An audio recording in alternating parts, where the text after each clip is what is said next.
Hey everybody, my name's Kanan. Thank you for joining me for this week's Nintendo Switch UK, EU and US sales for week starting 2nd of the 9th, 23. It would be swell if you could like and subscribe this video, and if you don't want to, well, thanks for joining me anyway. So, without further ado, let's get going. And first to the chopping block is Sprite Valley. If you're at all into Stardew Valley, or indeed are looking for a more cute and relaxed time, then you could do a lot worse than this one.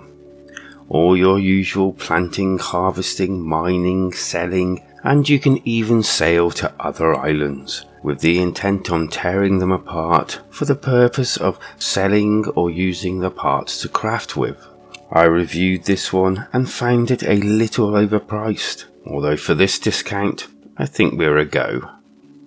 Next up, and with Halloween on its way, Resident Evil 0. Set at the start of the Raccoon City nightmare, you get to control two characters as you try to work out what the hell's going on in this here city.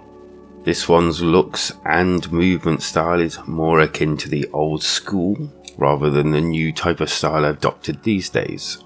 If you haven't played this one and you're a fan of the series or indeed the original, I really don't think you will be disappointed in this one.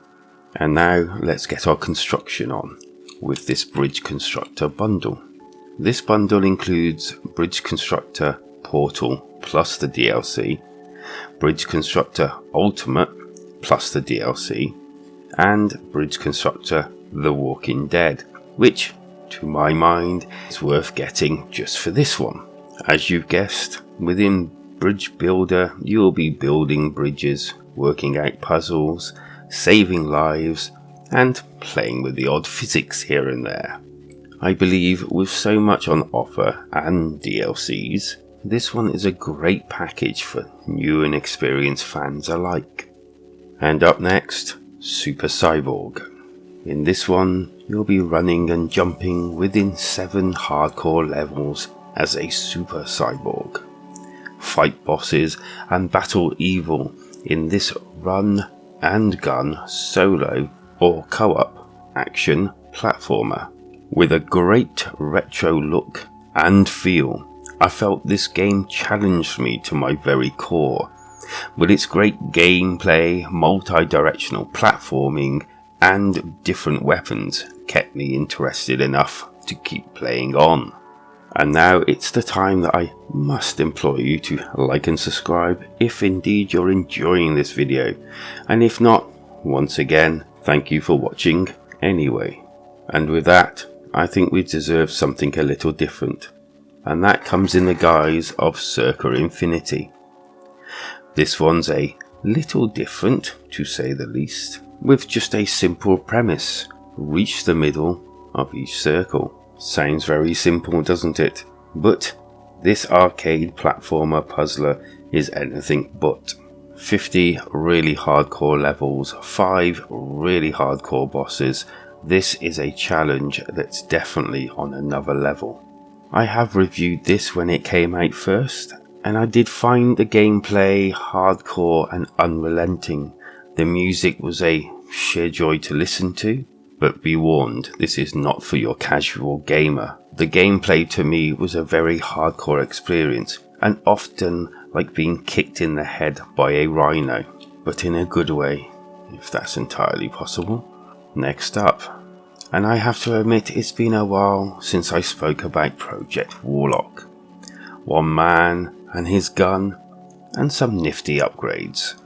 If you're into your old school FPSs, that has a nice throwback feel to it, well, I think you're probably going to enjoy this one.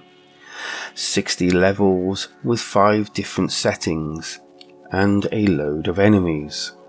There's plenty of secrets to be found, and when I reviewed it, I found it to be a fun game with plenty to offer. Crypt of the Necromancer. Have you ever played one of them games that at first you did not like, and then took a while to go back to. After a month of leaving this one alone, I went back and tried it again. And wouldn't you believe it, it clicked. And so this one is a rhythm-based dungeon crawler, and it can also be played in co-op. Move to the beat in random generated dungeons. It really is very strange and not for everyone. Although bear in mind, I thought that myself until I went back and played it again, and now I do enjoy it. And from that to one of my favourite franchises, Shantai and the Pirate's Curse. You are Shantai, a hair-whipping, belly-dancing genie. And this one's the third game in this platformer series, and if you've not played the first two, I would definitely say they're worth going back and playing. And likewise, if you have played the first two, if, however, you have played the first two, then you know what I'm talking about. And I would imagine you're more than likely to be jumping at this deal, as it's well written, looks great, sounds great, and has a great sense of humour. And this one personally comes highly recommended. And so another week and another purge of one's wallets. And I do hope you've enjoyed this video and will maybe show your appreciation by liking and subscribing. And if you've got time, maybe leaving a comment down below, as I do try to answer them all. Our link to our community Discord is down below. Thank you for joining me. It's been a pleasure. Take care out there, wherever you are, because life is better when we game together.